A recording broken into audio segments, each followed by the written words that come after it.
Switch 2 third-party games just ain't selling. Sure, it's the fastest selling Nintendo console ever, but besides Cyberpunk, no one is wanting anything but Mario Kart World. Well, perhaps the game should be on the cartridge and not cost an arm and a leg, but hey, what do I know? Hello everyone, this is Magbo speaking once again, and I'm doing yet another video for Angry Guy commentating on the recent news on the Nintendo Switch 2 game key cards for third-party games not selling. And yeah, this is pretty crazy. Like, from what I know, the only games that were fully on the disc and there were third-party games, I believe, were Cyberpunk and Rune Factory, pretty much. Yeah, the newest Rune Factory game that's also on Switch 1 is the Nintendo Switch 2 edition. It's fully on the cartridge as far as I know. You could correct me if I'm wrong. Also, before we get to the video, be sure to check out the Angry's Crypto Academy if you really want to check into how to invest into cryptocurrency, what are the best cryptos for you to invest, the idea that you'll be able to own something that you have fully access to and no one can take it away from you, unlike the Nintendo Switch 2 games, game key cards for the most part. And also, I do have a new video on my YouTube channel. You can check out my YouTube channel at Magbo Gaming. Basically, I made a documentary on the Nintendo 64, my retrospect on it. If you're into the Nintendo 64, if you grew up with it and all that stuff, feel free to check it out. I really appreciate the support. So yeah, with that being said, we're going to be commentating on Nintendo's video this time. Yep, this is a new one. Yeah, I've been a fan of Nintendo for quite a while. The guy that sounds like Arlo, but he's not Arlo, and he made a video explaining why he's not Arlo, if you ask me. Anyway, so I'm gonna commentate what he says about this situation with third-party games not selling very well on the Switch 2 because most of the third-party games have game key card on it. And Nintendo only offers like a 64 gigabyte card and a low, I don't know if it was 8 gigabytes or something like that. And it's pretty crazy. I think Nintendo really has to offer more storage option for, you know, the third parties, honestly, because this is not enough.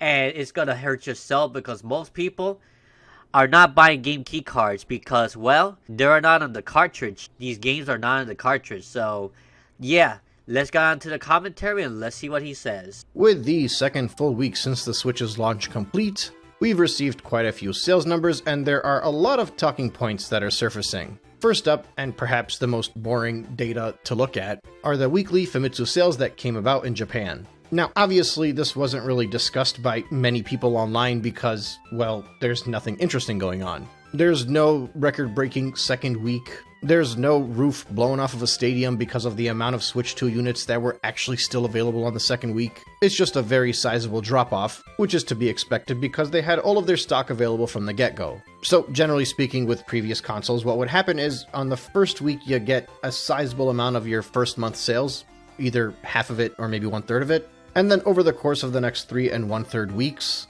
you'll double or maybe triple those numbers. At least this is how Japan looked with the Wii U and with the Switch. Now, as far as Japan goes with the massive drop-off, they're going to have to make a ton of sales over the course of the remainder of the month if they want to continue on with that trend. Now, the Switch 1 had a similar drop-off percentage-wise, and it was able to make it up over the course of that month, almost doubling the launch weekend sales. But given that in Japan they had a lot more units ready for launch, I don't know what they have available going forward through the rest of the month. And the Switch started off slow and gained more and more popularity with every passing day, whereas the Switch 2 started on a massive high. So it'll be interesting to see if that translates into the sales numbers as the month continues on. Now, one could argue that they already made the first month sales that they need to make going forward, but many experts have been saying this all along. Launch numbers only mean one thing: it's stock available. Everybody sells out at launch. Okay, so yep, I just wanted to add a little bit to that. Yeah, the reason why it sold 3.5 million units at first is because they had a lot more stock available that even the scalpers couldn't make much out of it because, well, you know, they bought a bunch of Switch 2s. And I heard that they're only making like $50 per Switch 2 in profit. So it's not nearly as much as what they were making with PS5 reselling back in 2020. Because there was much higher demand and a lot less stock. So when there's a lot more stock, And when the demand is high, they kind of like even out a little bit. So I think that Nintendo made the sales they need to make, but let's see if it keeps up. They need to continue producing more Switch 2s to meet the demand. So yeah, only time will tell, right? I think the honeymoon phase is done, as in the whole record-breaking day-after-day sales or whatever.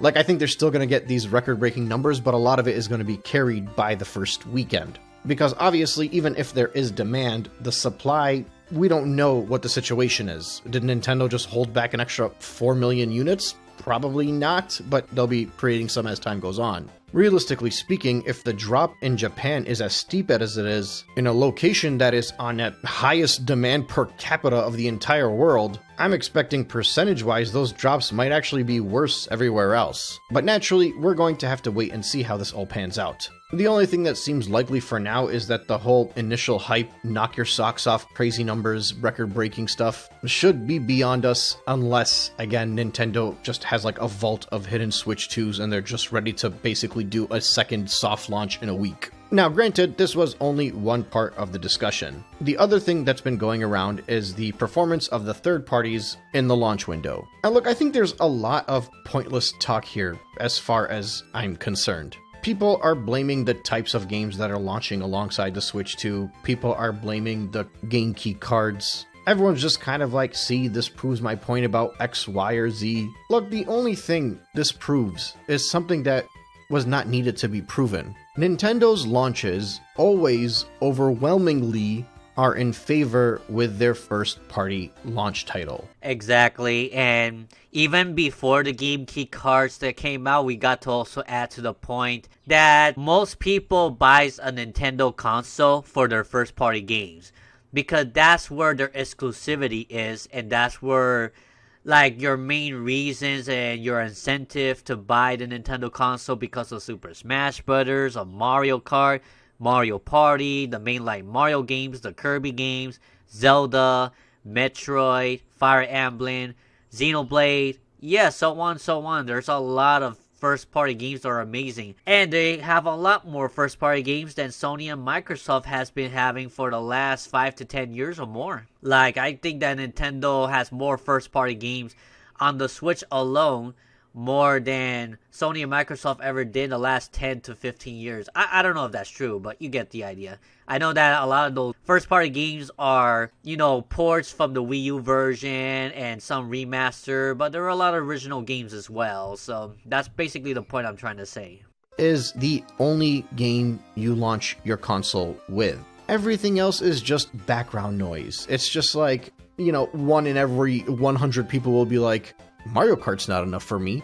Breath of the Wild is not enough for me. And they'll have to buy something else like Bomberman R. Like, yeah, with the Switch 2 launch, there's not really any exclusives. There aren't really many new games. I think all of these are ports, but I could be mistaken. Some of them are older than others, but that all doesn't matter. When you're buying a Switch 2, you're like, give me Mario Kart. Especially if you're a day one buyer of these consoles, you're clearly a gamer, you're somebody that is very well intertwined with all of this stuff. You realistically have all of these games on other consoles already, or you have them on your PC or Steam Deck or whatever, or you just have the Switch 1 version, you don't need the Switch 2 version, so you're just gonna grab Mario Kart. That's what you do when you're a Nintendo fan. You buy the Mario, you buy the Nintendo IPs. That should come as a surprise to absolutely no one, especially when one of those games are bundled in with the console. And then if it's not bundled in, well, guess what? Nintendo fans, they're the only people in the world that seem to like physical games anymore, so they're gonna go out of their way to buy Mario Kart World for $80. Because, again, you buy Nintendo for the Nintendo games, first and foremost. So whoever this third-party publisher that's surprised that they're not doing as well because there are so many more units sold, dude, they sold so many units because people want to play Mario Kart, not whatever you're selling. Yeah, exactly, as well. So, yeah, Mario Kart, like I said in previous videos, it has pretty much sold the most out of all Nintendo Switch 1 games, Mario Kart 8 Deluxe. And when you launch on the Nintendo Switch 2 with Mario Kart, that's gonna be the main focus of the game. And then everything else, all the third-party stuff that's out there, some people will get it, but not too much. The fact also is that most of those third-party games are game key cards, and they have been selling very poorly. Like this, for example. Switch 2 third-party games just ain't selling. Sure, it's the fastest selling Nintendo console ever, but besides Cyberpunk, no one is wanting anything but Mario Kart World. Well, perhaps the game should be on the cartridge and not cost an arm and a leg, but hey, what do I know? So yeah, you get the idea. The third-party games are not selling very well. It doesn't come as a surprise, but even worse because they're game keycards, because they want to actually own the game. That's why Cyberpunk 2077 has sold much better than any other third-party games at the launch of the Switch 2. Because the rest of those games are game keycards. If you don't have internet, you cannot even play them. You need to depend on the internet to download it. I think they're at a point that I think that they're going to have to ditch the whole game keycard thing and try to offer more storage capacity for third parties like 16 gigs, 32 gigs, in order for them to like say, yeah, we could make our third party games available for Nintendo Switch now, for Switch 2, because we could have our whole game on the cartridge instead of them having to download this stuff, because that does affect sales. It affects sales quite a bit. Hey guys, in a world pushing you to own nothing and be happy, crypto is your key to survival. Join Angry's Crypto Academy to master buying, selling, and trading crypto. Make huge profits and safeguard your wealth. Plus, discover the one crypto virtually no one is talking about, poised to create new millionaires in the upcoming bull run. The link is in the description of the video below. Go check it out now. Like, you can argue that Cyberpunk maybe did better because it's fully on a cartridge or not, but you know what did even better? By a country mile, and it makes absolutely no difference if it's on a cart or not, and it makes absolutely no difference whether it's bundled in or not, and it makes absolutely no difference whether it's digital or not. Mario Kart. Nintendo legitimately could have thrown Mario Kart World on a game keycard, and I'm willing to put money that it still would have had the most sales out of any launch title in the entirety of the lineup. Any physical title that was released with an asterisk. You heard what he said? Even if you put Mario Kart World in a game keycard, it's likely still gonna sell quite a bit, because it is the main reason why most people get a Switch 2 today, at least for the launch, because it was pretty much the main and only exclusive game for the Nintendo Switch 2. Because every other game that came out on the Switch 2, they were also available on PS4, PS5, Nintendo Switch, Steam Deck, PC, Xbox, all that stuff you could think of. So yeah, unfortunately people will still buy even if it's a game key card, because people just want to play Mario Kart. They don't care about what happens 10 to 15 years from now. I'm pretty sure a lot of Nintendo hardcore fans are pretty much still gonna buy it no matter what. But of course, there's gonna be some affection of sales regardless, but Mario Kart, yeah, I mean, I wouldn't buy it, but many would.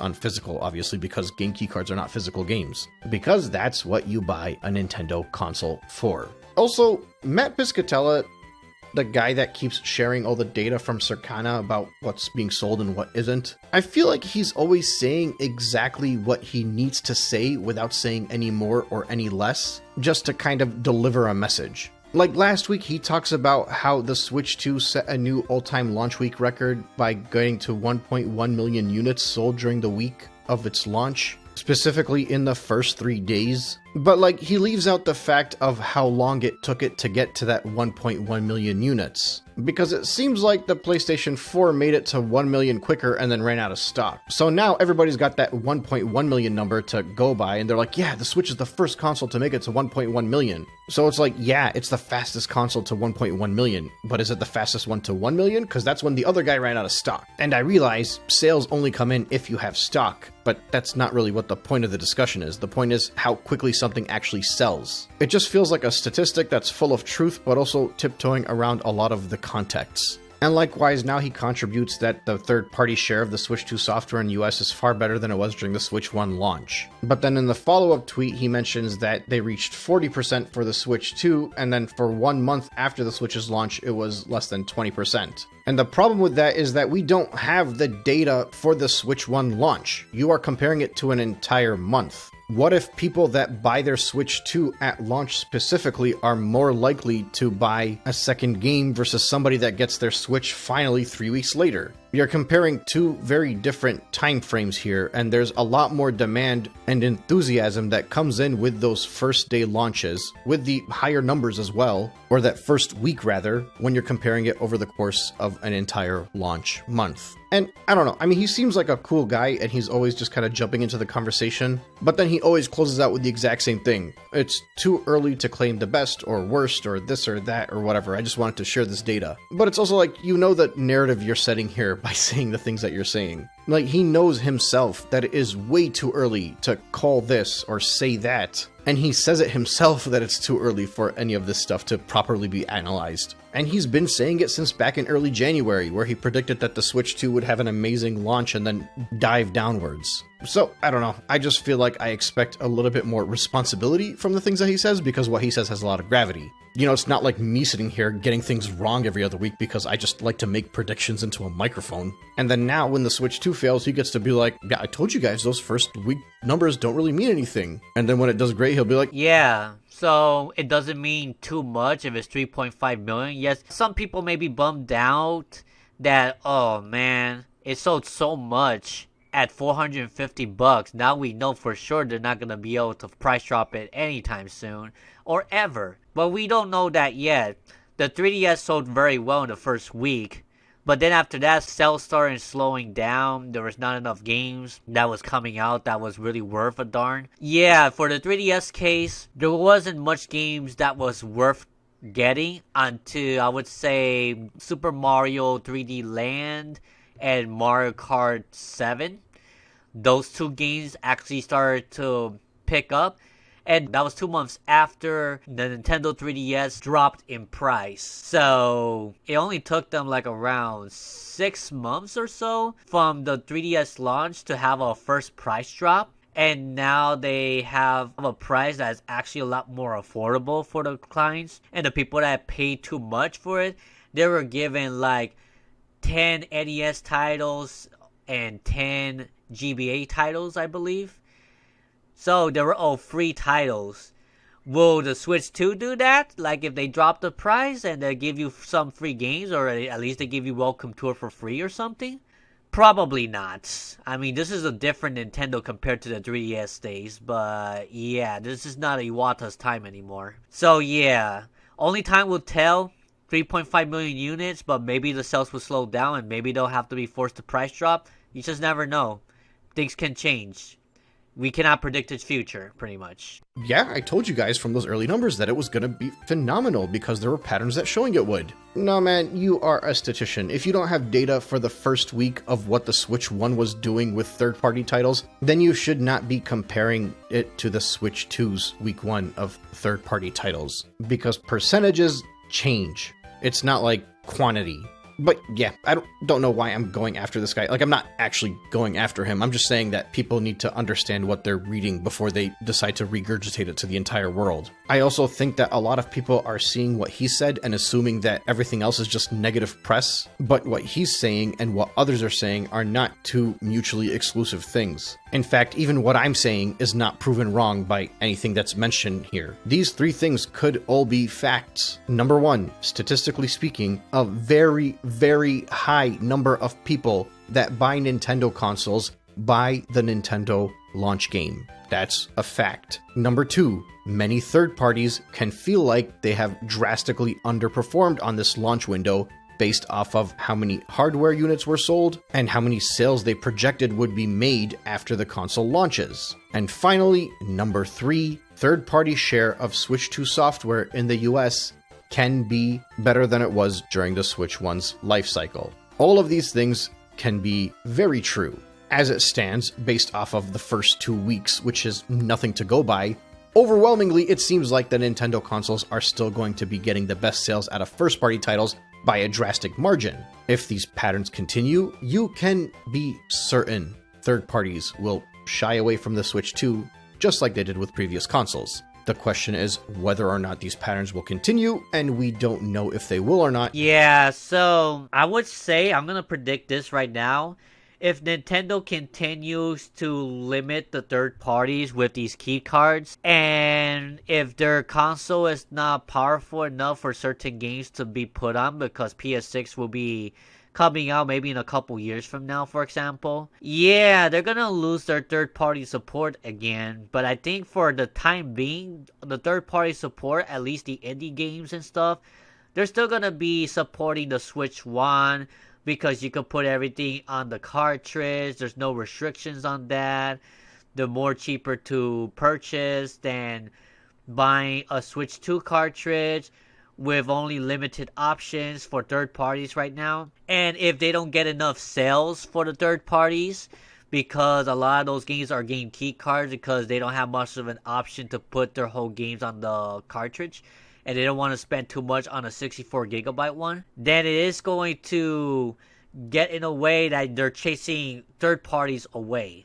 Like Nintendo with their key cards, if they continue, it's like they're unintentionally and not realizing that they're gonna chase away the third party, and they're going to only have the first parties to depend on, since their games are gonna be completely on the disc, on the cartridge, unlike most third parties aside for Cyberpunk. But if you see the sales of Cyberpunk, you will know, are the key cards actually a good idea after all? Should I allow them to put their whole game on the cartridge? Isn't that pretty obvious that you should steer away from the key cards at this point already?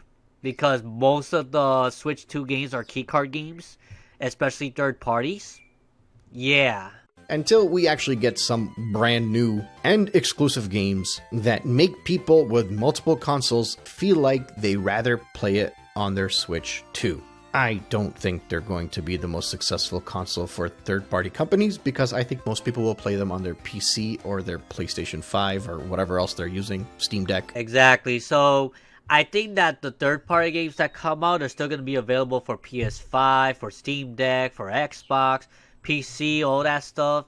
So I'm like, why do I need to play this on the Switch 2 just so I could play it on the go? And then there are indie titles out there that is on Switch 1. Of course, you could play that on Switch 2 as well. But if you already have a Switch 1, that's not a reason to get a Switch 2, right? So it's going to be very tough for third parties to sell their games on the Switch 2, especially with the limits of the key cards, especially when there's other platforms they could put it on that they can make a lot more money out of, to be honest. So, you know, if Nintendo don't do something quick to address this situation, especially with the limits of the cartridge they could purchase for their third-party games, then that's gonna be a big problem for third-party support on the Switch 2 in the future. Maybe like 2 or 3 years from now, we're gonna see those effects if they continue this pattern right now. Because they're doing very good on the Switch 1 for the most part. There are some PS5 games that cannot run on Switch, but you get the idea. But that's just me thinking. So we'll have to wait and see. Either way, I just wanted to discuss that for a bit. But speaking of PC, guess what? I told you guys I was buying one. Well, many of you were very helpful. I got comments, I got emails, I screenshotted a crap ton of stuff, I did a whole lot of research, and I kind of went based off of what I was seeing repeated the most throughout the comments to make some hopefully informed decisions. And then, just like many of you recommended, I used that PC Parts Builder website to put something together. And after all of that was done, and I pretended that I was a genius, I sent it to one of my friends that works in tech, who also happens to be extremely smart at finding good deals, to cross-reference everything and make sure I was getting the best deal I could, which ended up seeing me make a trip to Micro Center, just like many of you had recommended, where I was able to grab everything that I needed in addition to what I already had. And that was the hard part, spending the money.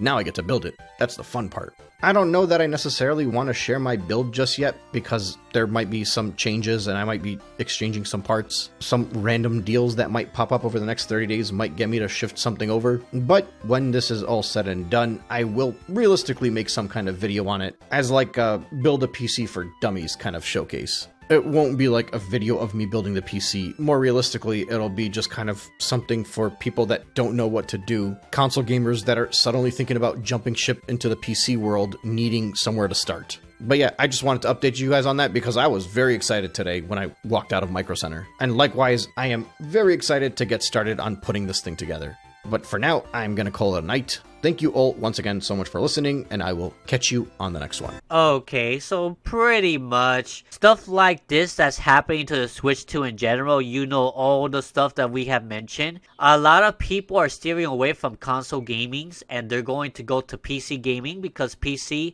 you have a lot more control on the ownership of your games pretty much, especially if you download games from GOG, which Angry Guy always advertised about GOG, that basically you own the installation files for you to install the games offline, and you could play the games completely offline without depending on the server or validating if you're legally able to actually play the games and stuff. They're actually playing a big part of video gaming preservation. Those key cards that they're doing for third parties, for example, they're not preserving gaming history. That's not helping at all. It's just like, if you want to play the games on Switch 2, you got to connect to a Nintendo account. And if your Nintendo account is suspended or banned for any reason, especially with the mixed switch from the other video I did before, yeah, that's not going to be good for third parties. That's not going to be good for video game preservation because Nintendo's just having a tight control. They want to control everything you own and everything. You're not going to own anything of your own, because most of those games are not in the cartridge. You need to put the game in, mostly third-party games. Then you are going to be asked to, if you want to download this thing, download the whole game. And then as long as you have the key card there, you can play it. If you don't, then of course you cannot play that digital game that you download unless you put the key card in. At least you could resell it. But yeah. What do you guys think about the lack of sales of the third-party games on the Nintendo Switch? Because most of the focus was on Mario Kart. A lot of the games are game key cards, and most people don't want to support that because they want to have the whole game on the physical cartridge. Yeah, let me know what you think in the comment section below. Check out Angry Guy's Rumble if you want to see less censorship on these videos, because this has become a censor station, YouTube, where we have to be careful what we say. But over there in Rumble, we can not hold back and say what we have to say and everything like it is. And check out my YouTube channel, especially my newest video, the Nintendo 64 documentary. If you like the Nintendo 64, if you like the retrospective behind it, feel free to check that video out right here, and I hope to see you all in the next one. Magbo out, and peace.